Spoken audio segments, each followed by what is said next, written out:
Hai, T1 Minit hari ni. Okey, hari ni kita ada sebuah kereta lagi, Proto Exora. Dia datang untuk kita cek masalah dia handling. Handling dia ni bila dia bawa tu ke laut. Ke laut ni maksudnya tak tegap. Rasa tadi bila saya test kereta dia tu rasa macam mengiring, macam ketam. Kita bawa kita kereta tu rasa macam tu.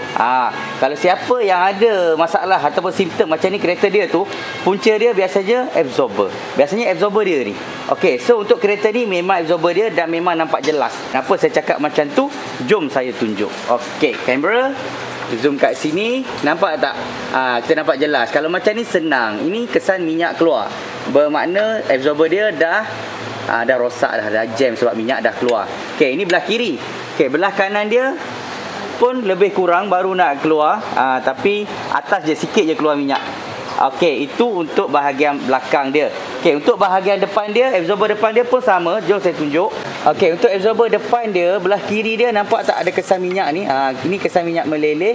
Memang absorber depan dia ni memang dah out dah.